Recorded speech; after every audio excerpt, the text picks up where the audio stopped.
Okay. All right, guys, welcome to this emergency homeschooling seminar. As those of you guys here in the Vora Method Room know, my name is Arvin Vora.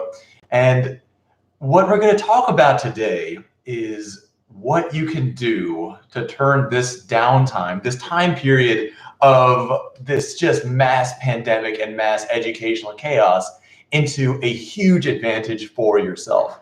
And so I'm going to talk about the general principles of competitive homeschooling, of college prep homeschooling. And I want to, because I know a lot of you guys are looking at a lot of the homeschool sites out there. Let me just help welcome a couple more people into the room. Give me 1 second.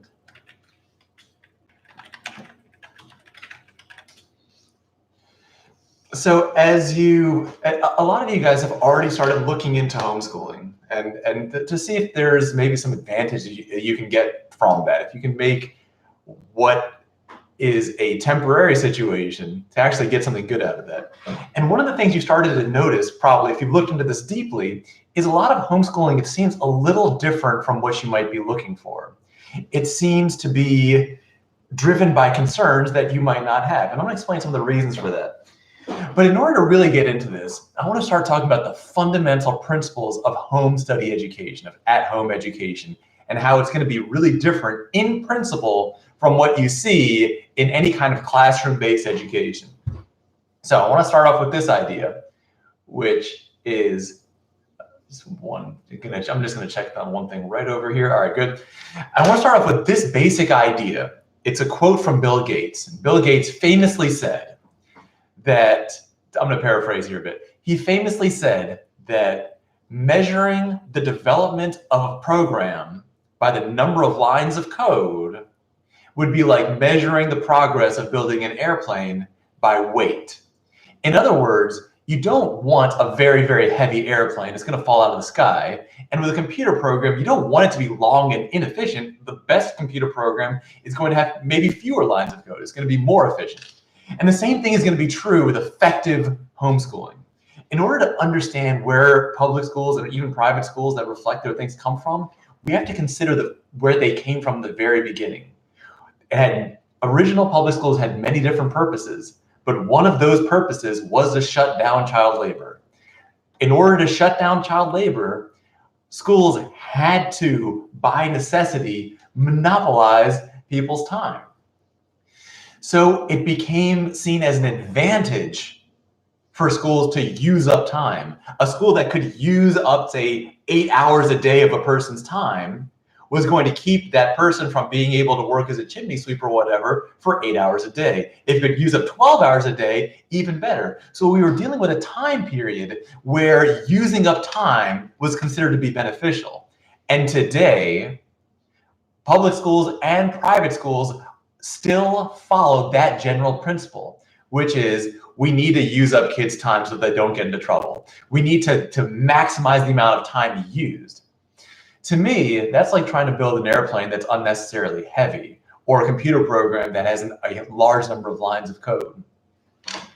The first time that I ever did home study, and this informs so much of what we do now, I wasn't being homeschooled. I was in a school. I was in a private school. It was in a biology class, and the teacher had told us that two things. One, we should take the SAT subject test in biology, and two, that the class wasn't going to prepare us for it. Now, to me, the idea that we were going to spend 9 months to not achieve the goal was idiotic. So what I did is we were about to have spring break, and during spring break, I studied as hard as I could for the biology SAT subject test. And I learned more biology in that week than I had in the previous several months. So the next thing I did is I took a week off of school. Spring break for us was a week. I took another week off. In those 2 weeks, that was enough to get me a top 1% SAT subject test score in biology. I was the only person in the class who did. By the modern curve, it would have been a perfect score. At the time, it was actually a 770. But the point is, during that home study, I was able to get very far ahead. And the same thing you'll see with a lot of homeschooling that's done effectively, it lets you get very, very far ahead. And so in this seminar, we're going to talk about some of those principles. The first principle, the absolute first principle, and I see some folks are coming in from our social media pages. Hello, everybody. The first principle of effective homeschooling, and you have got to, this is going to be the hardest one to think about because it's going to go against everything that's happened in American education for the last 150 years. It's the exact opposite of what you think education is supposed to be. So here's the first principle. It's the hardest one. If you can get this one and forget everything else, fantastic. You're going to be amazing at this. Measure your education by output, not input. In other words, measure the success of your education by the results, not by how much time you spend on it. Effective homeschooling rarely takes more than 4 to 6 hours a day, total. It's including all the class time, all lectures that you watch, all homework, all everything. The total time is almost never more than 4 to 6 hours a day when it's done effectively. Now, homeschooling, just like anything else, can be done well, it can be done poorly, and when it's done poorly, it might take 20 hours a day. But if it's done effectively, it rarely needs more than 4 to 6 hours a day. So when we say measure it by your output, you of course have to define what does output mean to you? What is a result to you? And there are many different definitions. To me, the key of a real result is that it has to be verifiable by somebody other than yourself and other than your mom or dad. One such example is an SAT subject test. The SAT subject tests are exams on many different topics: biology, history, chemistry, whatever. They're given usually several times a year, and right now they've been kind of put on pause because of the coronavirus situation, but they'll be back soon enough. The SAT subject tests, you can use those to say that, yes, I have mastered this subject up to this level, up to the SAT subject test level. So that's going to be one type of a thing. Now, you don't need to plan out what your goals are going to be 10 years in the future right now, but you do need to say that this is a measure of success. Every time I get, say, above 600 or above 700 or above 750 or above 500, whatever you want, on an SAT subject test, I'm going to count that as a win. So you decide what to you is going to be your equivalent of a merit badge. If you're doing something more advanced, you might consider, of course, the AP exams. The AP exams, much like the SAT subject tests, are focused on a subject. The difference is they're given once a year, and they're really, really, really hard. Here's the amazing news about AP exams. You don't actually need to take the AP class in order to take the AP exam. And of course, the SAT subject test, you don't need to take any class at all. You can just take the test totally on your own. So that's one way you can measure success. Here's another way you can measure success. If you're dealing with something in tech or robotics, you can say, I'm going to call this computer program successful, or this intelligent device successful, or this robot successful when it can do this, and then you list that. Now, parents who are watching it, you might be panicking a little bit because you might say to yourself, well, what if my student or my child does that in, what if they learn all this stuff in 5 days? What am I supposed to do with them then? Here's the thing about goal-based education. It's kind of addictive. Once you have achieved one goal, even though you think you'll be fine, I achieved the goal and I'm just going to goof off, you might goof off for a day or two. But once you achieve the first goal, once you've achieved that first test, that first computer program, that first whatever it is, you're going to want to do more. And I've seen students, I've worked with students who have, in a period that normally in school they would cover maybe 1/10 of one subject, and that time period cover 5 or 6 subjects to a level of mastery normally associated with high school study of that subject. Many of the homeschool students that we've worked with, because of this, have often ended up 5 or 6 years ahead of their public and private school counterparts. And sometimes even when they've, for whatever reason, decided to do a year or two of public school or private school, they've been about 5 or 6 years ahead of what everybody else is who's in that same age cohort. So that's the first thing. You want to make sure you're measuring this by output, not input. Efficiency is good. If you finish your work in 2 hours and that's all the work you need to do that day, that's good. That's actually a good thing. Now let's talk about the second piece, which is where, when you're homeschooling or when you're doing home study on your own, where do you get information from? Where are you going to get your textbooks from? And here's where things become really tricky. This is where I see the biggest mistakes. You don't want to use textbooks that are used in schools. I know there's a lot of information out there that says, well, these must be the good textbooks. Clearly they're good because schools are using them. But the reality is that schools don't pick what book is the best. They pick which company has the most persuasive lobbyists. That's how books get chosen by every school district ever. More specifically, because Texas buys textbooks at the statewide level, while most states buy textbooks at the county level, Texas pretty much determines what is going to be the book that's used. The textbooks that are used, while certainly longer than a lot of the things that are available to students, are not actually better. They're not actually good. So those big, giant 1,000-page Pearson's textbooks are not what you want to use at all. I'm going to use history as an example. And I'm going to describe how we help students prepare for multiple AP history exams at the same time, or multiple SAT subject tests at the same time. The first thing we want to choose is the book.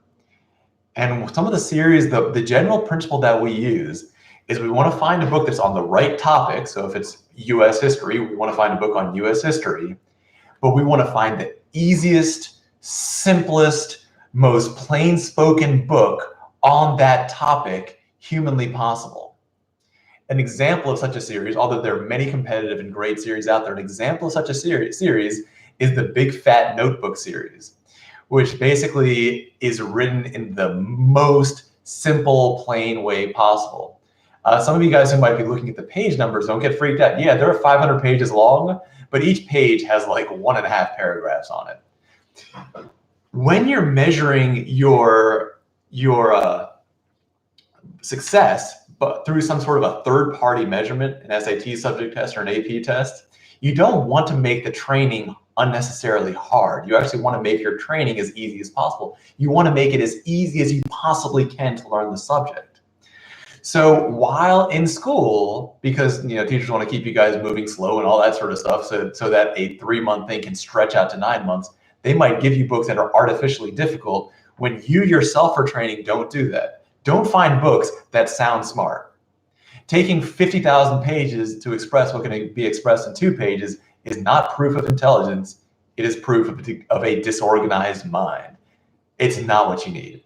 And what's true in history is true in biology, it's true in chemistry, it's true in physics. The simplest possible book that covers a subject is the right one. Those big, advanced, complicated looking, terrible textbooks are not what you need for homeschooling at all, or home study.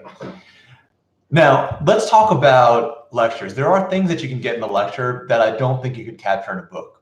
When somebody is speaking on a topic, they subtly emphasize the things that are really important. They maybe branch off and tell some stories that can illustrate something. There's something about lectures that I think is very valuable. And so when you're doing homeschooling or home study, you have to choose your lectures carefully. Now, some of you guys' schools are providing lectures, and that's great, but my guess is there's probably something better out there. There's 2 sources that you need. I'm going to put them in the chat. There are 2 sources that you're going to use. Probably most of you guys will use these 98% of the time. The first is Crash Course.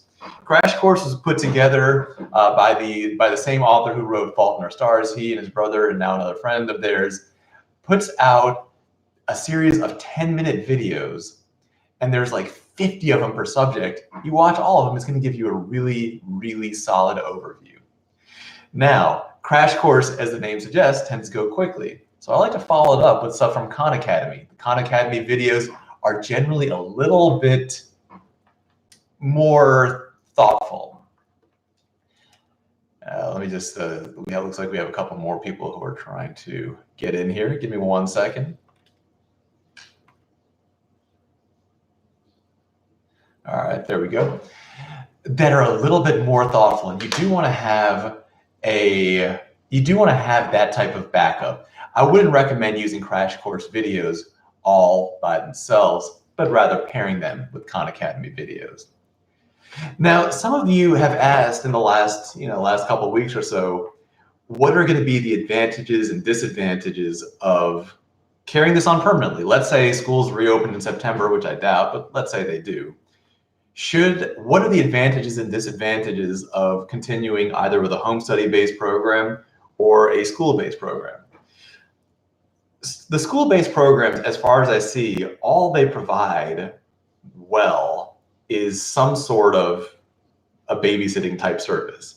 In other words, kids don't usually get up to that much criminal activity at school, although realistically they do get up to a little bit. I mean, most schools, including private schools, are hotbeds of drug buying and selling. That's where kids buy and sell drugs from, is inside of their schools. But aside from that, all that you're really getting in that school setting is somebody's looking after your kids. And when they're very, very young, I can see the advantage. But if you guys are 13 or 14 or 15 years old, you don't need a babysitter anymore.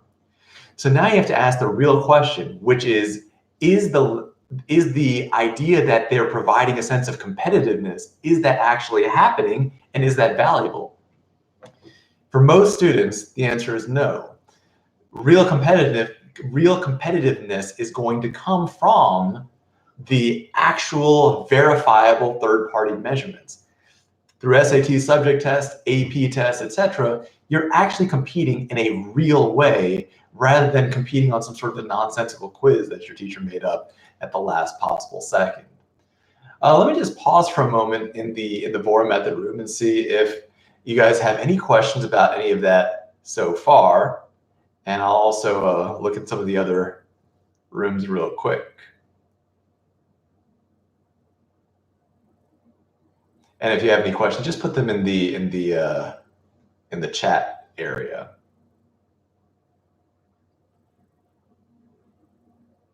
All right, very cool. So it looks like nothing's coming up in the Bohr method room, and I'm just going to check really quick over here before we go on to some more specifics on how to actually get this to work, how to actually make homeschooling work for you. So the next thing that you want to talk about, or the next thing that I want to talk about, is how do you do math training in particular at home? There's a lot of different thought out there in the homeschooling community. But I'll tell you one thing, with the exception of our instructor, Karsten, I haven't met many people who are both did homeschooling and are really, really good at math. Karsten, of course, is a notable exception, really, really good at math and was homeschooling. And we've talked about ways in which you can make homeschooling work. But having spoken across the country to many, many homeschoolers, the source of difficulty with homeschooling math, I think, is very apparent. And I want to talk to you guys about how to make sure you guys get. Okay, yeah, well, I'll answer that question. We have a question coming in over there. I'll answer that question in 1 second. How you can get that advantage.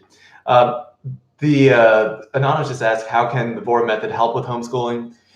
We can help in a lot of different ways. There's going to be 2 ways in which you're going to see help from us specifically. The first is going to be high-level strategic guidance. The second is going to be intensive academic work. So high-level strategic guidance are going to be seminars like this, consultations you guys set up with either me or Chelsea or whoever, or some of the other stuff that we're going to be putting out on the website specifically to help you guys have the right strategic overall mindset for homeschooling. The second advantage is obviously going to be hardcore academic work. That's going to be the stuff you do in Bohr method, in the group classes, in tutoring.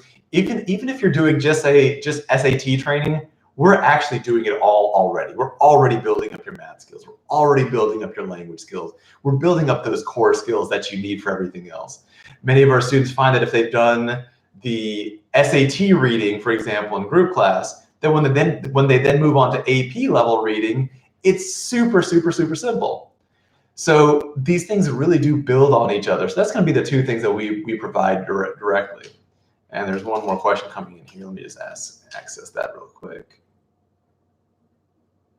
All right, and that's a great question. We're going to answer that question as well. The question that came in was going to be about social skills. How do we build social skills in the home study environment? I do want to talk about math first, and we're going to talk about every single thing else real quick. Now,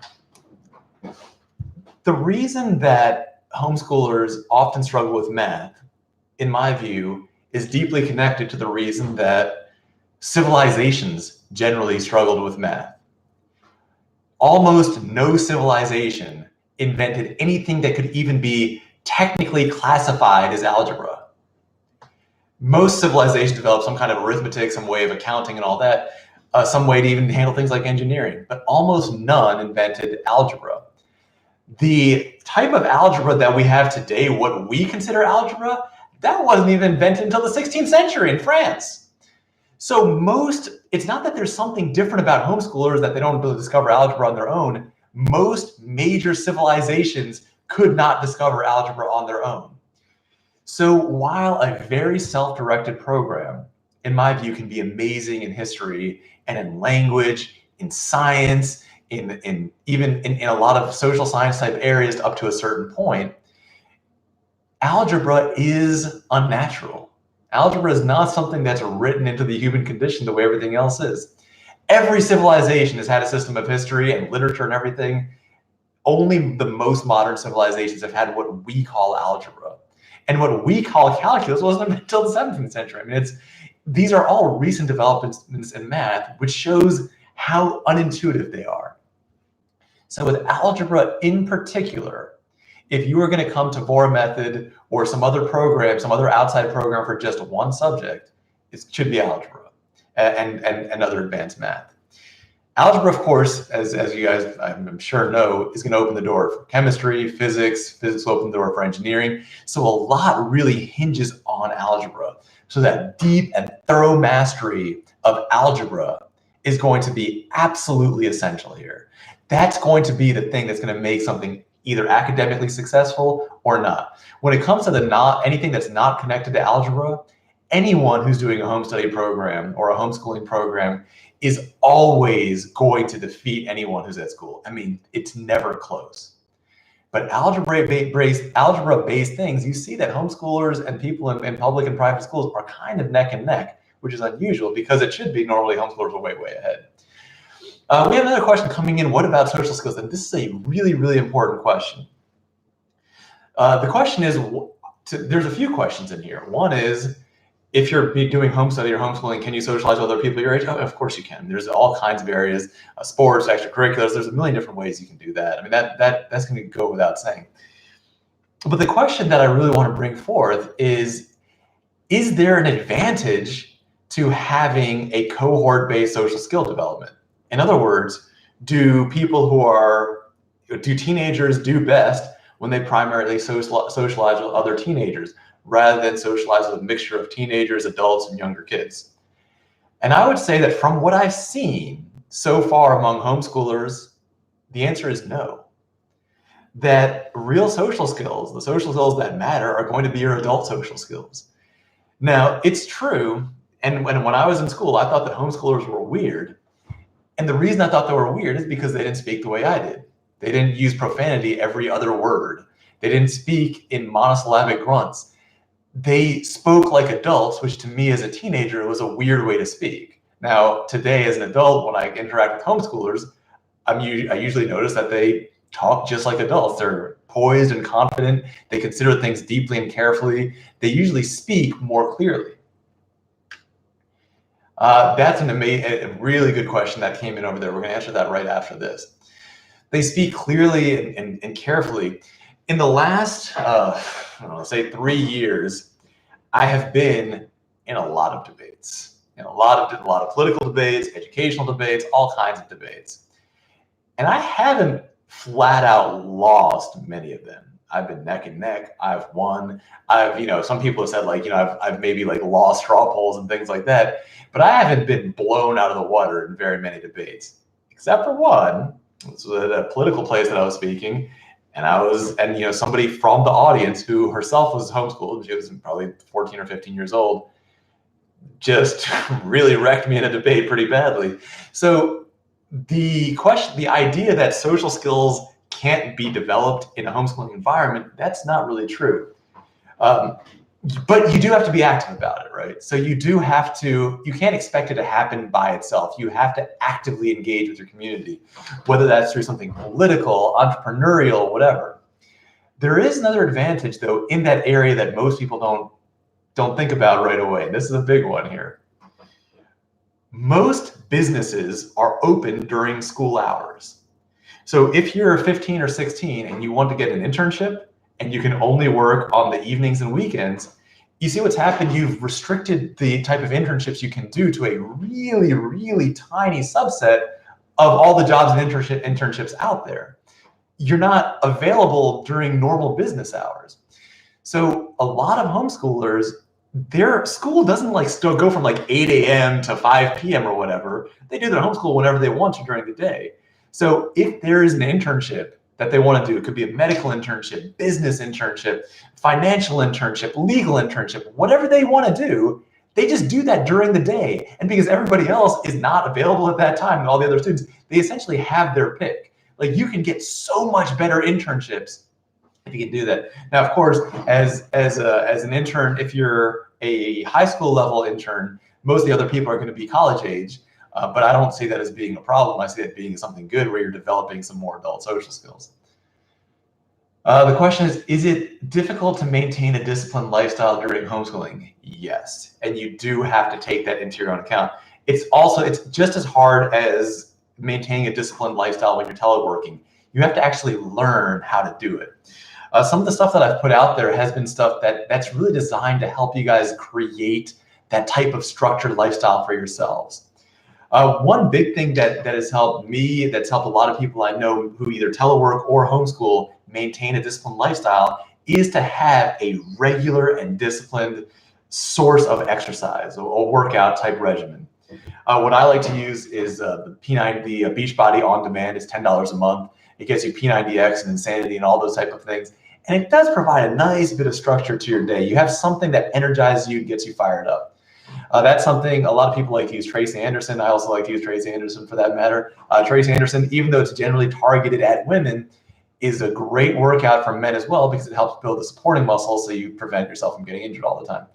So, but you do have to it has to be an active choice. Now, let me tell you this though, these skills of being independently disciplined are going to become in increasing demand.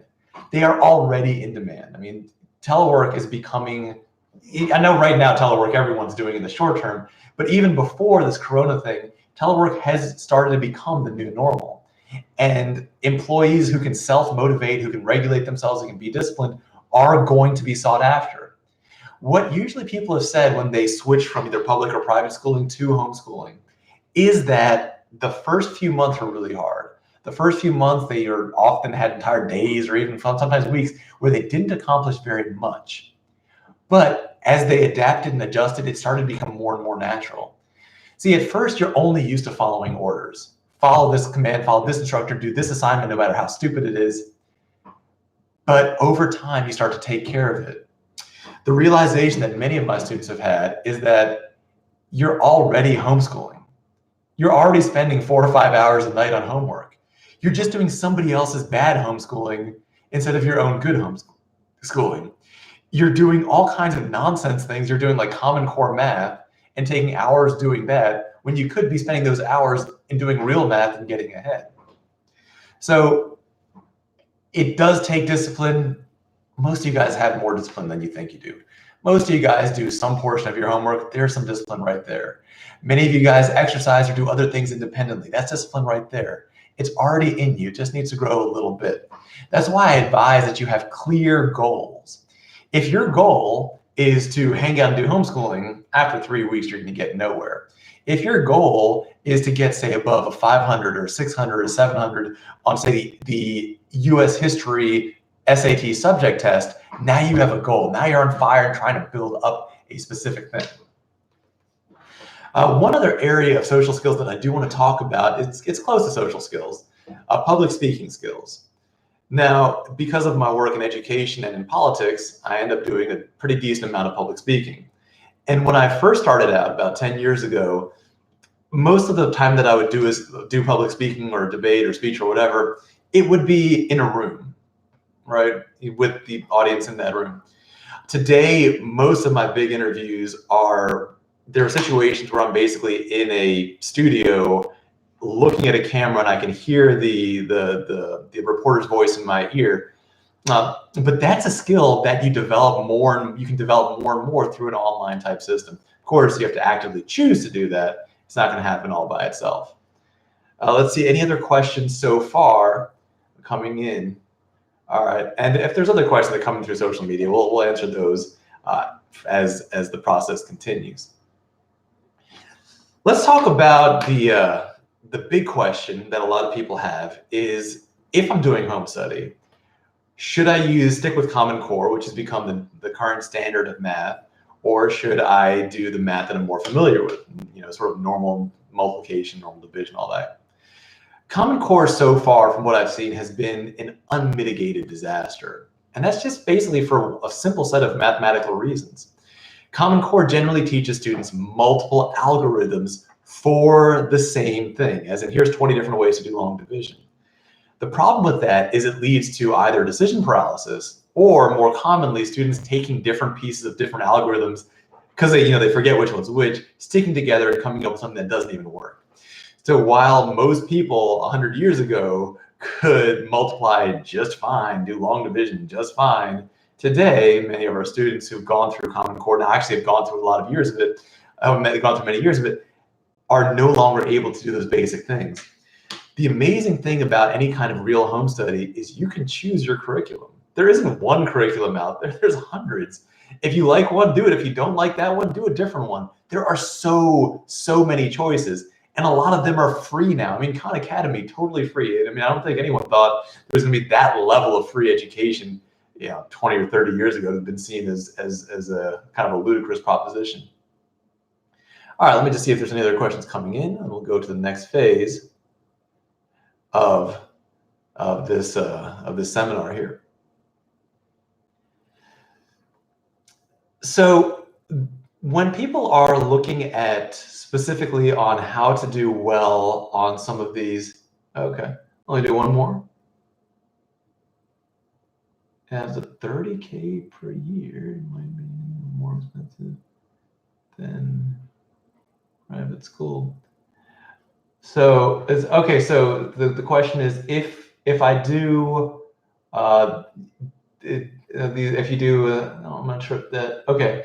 So the question is, does VOR method add up to costing more than private school? Yeah. I mean, if you do 5 hours a day of VOR method, it's going to cost you more than 5 hours a day of private school. I mean, we have, and I mean, the same is going to be true for tutoring. I mean, if you have, a lot of it is based on student to teacher ratios, right? Our student teacher ratio is 4 to 1. Private schools are usually running on 15 to 1, so they're going to cost less. When you're working with VOR method specifically, what you're paying for is individualized education, right? And that's what you're paying for. When you're paying for a private school, you're paying for a campus experience. I think both can have an advantage. I've done both. I've had individualized education. I've gone to a private school. Individualized education, at least for me, has won 100% of the time. It's true that a private school can have very nice settings and whatnot, but when it comes down to the actual value of what you're getting, to me, it's always been sort of questionable. Most of our private school students are not significantly ahead of our public school students, or at all ahead of our public school students. So the actual value provided by private schools right now, to me, is questionable. And remember, we have students who are homeschooled, we have students who are private schooled, and we have students who are public schooled. So we don't have a clear dog in this race from that perspective. We do believe, though, that the students who are homeschooled, and these are students, not just students who have worked with us, students who have not worked with us that are being private schooled, public schooled, or homeschooled, the homeschooled students are just farther ahead. I mean, they're not a little farther ahead, they're a lot farther ahead. So our goal is we want our students to be as far ahead as possible, both because we just want you guys to be far ahead, but also just makes us look good by association. And so we've seen the best results with homeschooling. Now, a lot of people say, should I do homeschooling by coming to VOR method class all the time? That's one way to do it, certainly. Is that the only way to do it? No. And for many subjects, you wouldn't actually do them in VOR method. You wouldn't do your history studying in VOR method class. It would be a bizarre thing to do. You're going to do most of your history studying, most of your biology studying outside of class. You might meet with us for a strategy session or maybe to work on DBQs for AP history, but a lot of this work that you would do for homeschooling isn't stuff that you're going to do in class. When I say 5 hours of class, that doesn't mean necessarily 5 hours at Bora Method. I'm saying 5 hours total the entire day for everything you're going to be doing related to academics. The whole thing will be 4 to 6 hours. Now, a couple of those hours might be at Bora Method, maybe none of them will be at Bora Method, but the total amount of time is going to be relatively short. But yeah, of course, if you do the whole thing in some sort of either one-on-one tutoring or very small group sessions, then yeah, I mean, tutoring and stuff like that is going to obviously cost more than what you pay in private schools. Now, if you actually look at the per hour cost of private schools, it is actually shockingly high. It is much higher than people realize. So if you're doing those back of the envelope calculations, take it as the private schools are usually about 180 days. Take 180 days divided by that and see how many hours you're spending in class a day. It's about 7 hours a day, and you'll see that what you pay for in private school is actually a little bit more than what people realize. All right, any other questions before we get to the next phase of this? So one big question that has come up often is, and this relates to the textbooks and all that, is there, oh, we got a few questions coming in on social media as well. Let me just answer a couple of these. A lot of these are more in the kind of commentary section.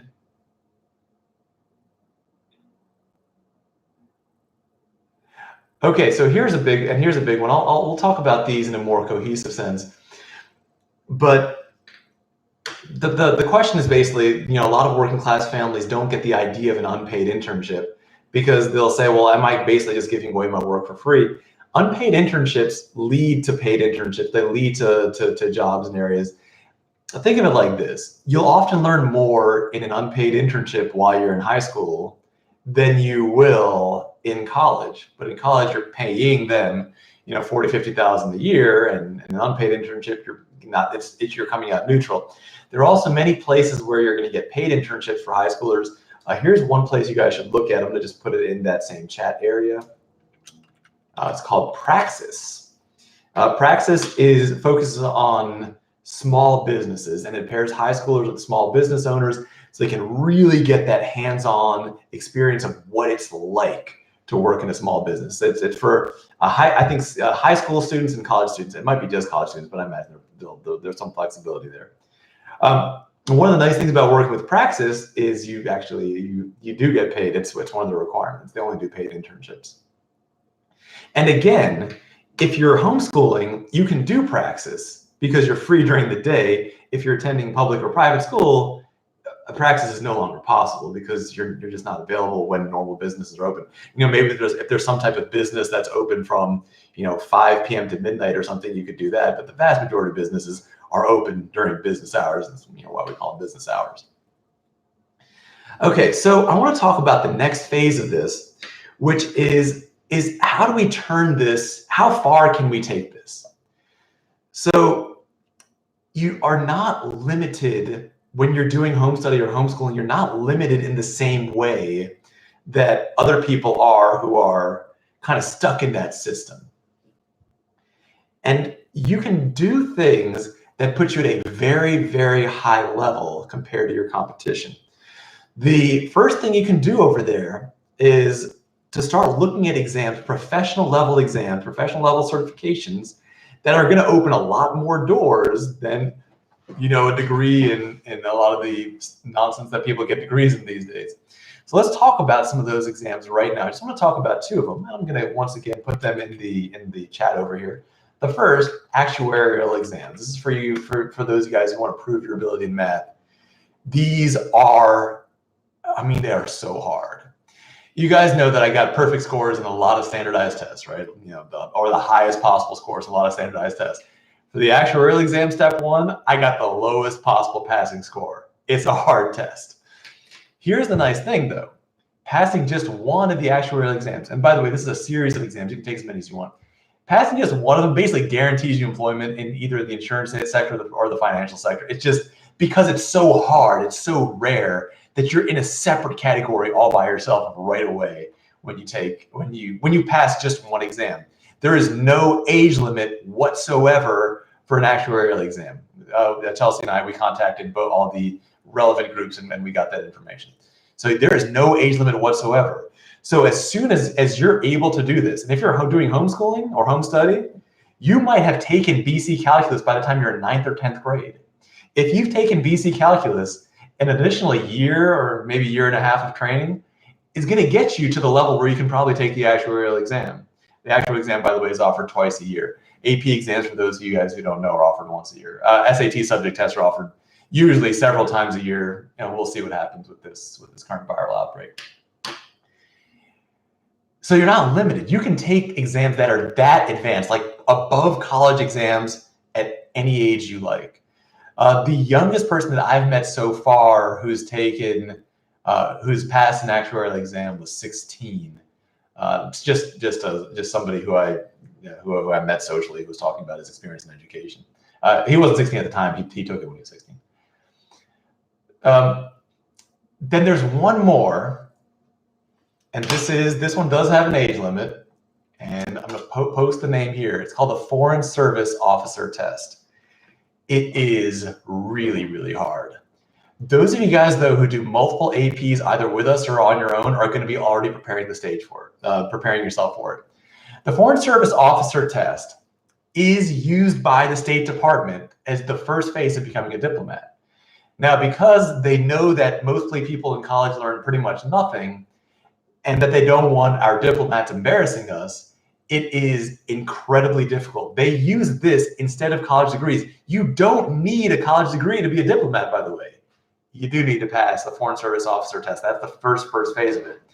It takes years to prepare for this test. The State Department has a list of books that you can read, and the list is just insanely long. I mean, it's a ridiculously long list. Now here's the thing, you have to be at least 21 to take it. So let's say you're 16 or 17 now.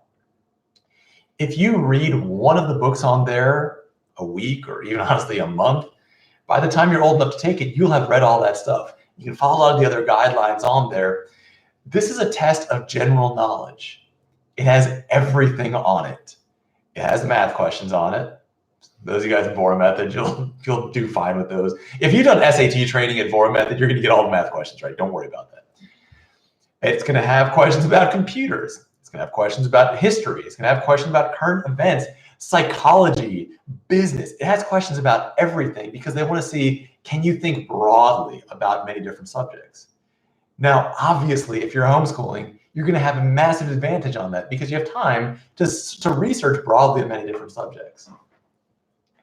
Whenever you're preparing for any kind of historical test, whether it's an AP history or an FSOT, you got to use documentaries. And so I'm going to put a couple documentaries here to just give you some perspectives. The first, Empires, is nice. It just gives you a broader view of older history. And then there's a few Ken Burns documentaries that I recommend. If you're doing US history, watch the Civil War one. I'm going to put that in the notes here as well.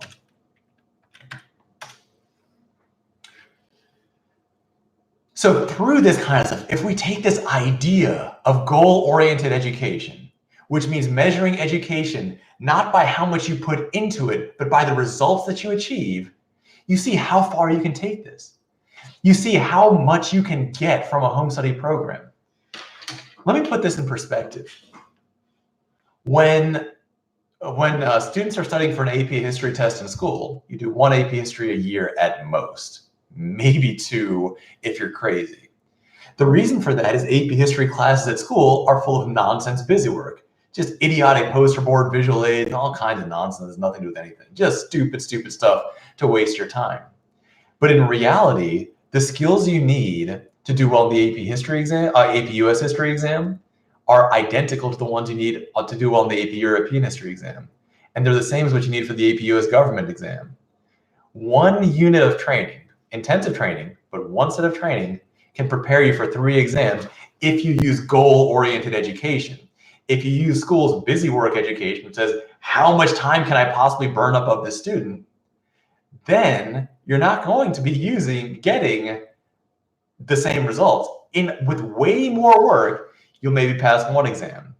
With home study, with less work, you can pass 3 exams in 1 year. And if you do a little bit of extra work on top of it, you can bring it up to 6.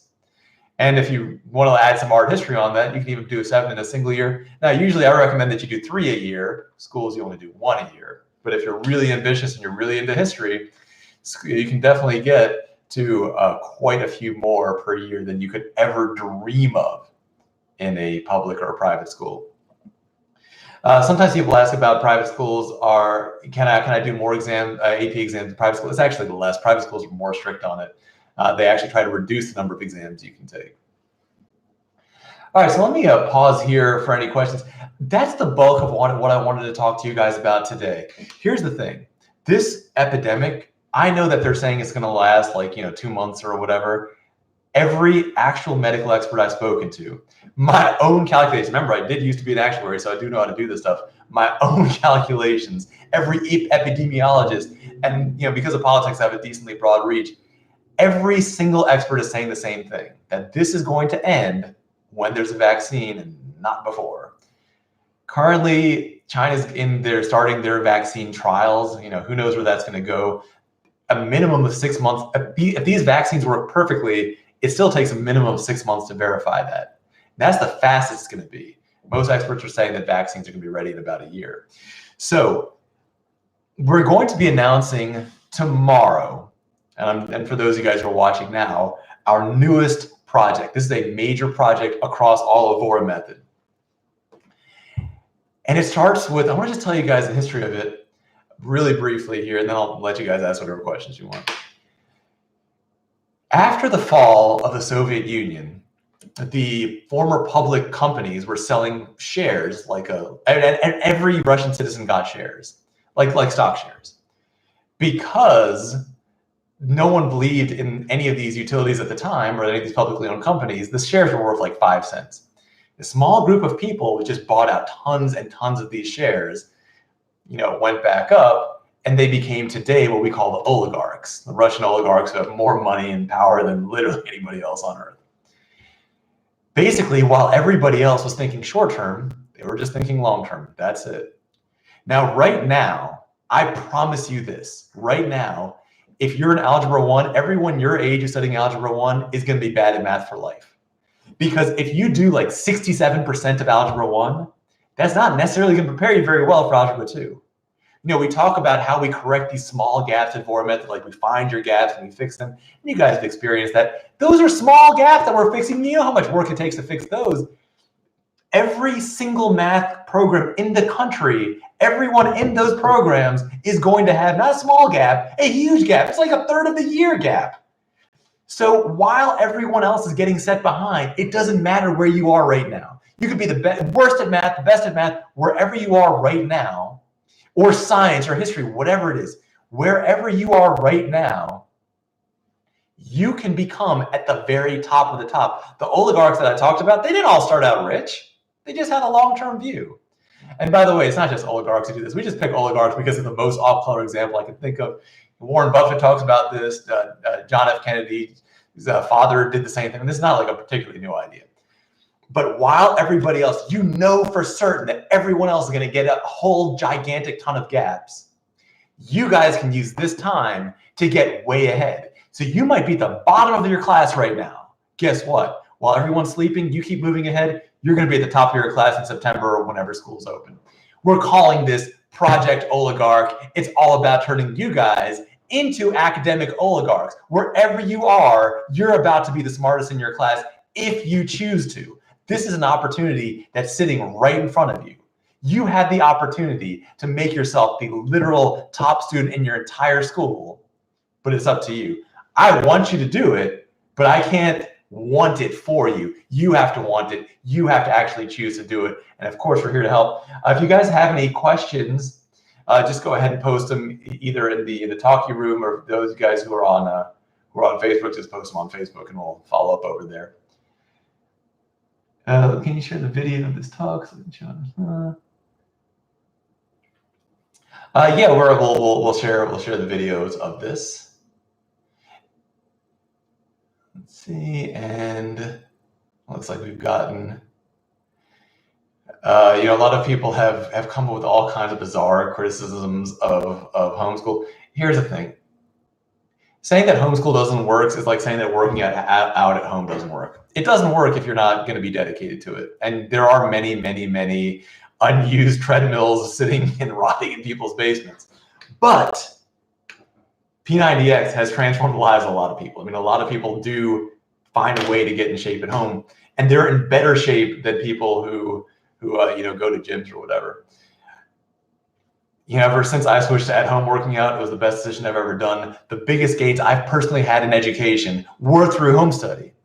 The reason I was able to take, by the way, 10 APs and get 5s on 10 different APs wasn't because my school offered it. I didn't have an AP class for 6 of those APs. I didn't have the corresponding AP class. I did it through independent study, self-study, and it was easier because I didn't have to waste time on busy work. You guys have the same option right now. You can take this time, get rid of the busy work, get ahead in these subjects. We're going to be putting out tons and tons of information. We have a few major announcements coming up in the next week. Tomorrow we're announcing Project Oligarch to everybody. So I just want to thank you guys so much for attending this talk. We'll keep a recording of it. If you have any last minute questions, throw them in there. And I hope you guys found this useful. If you guys have questions, as always, email me at learn@boramethod.com.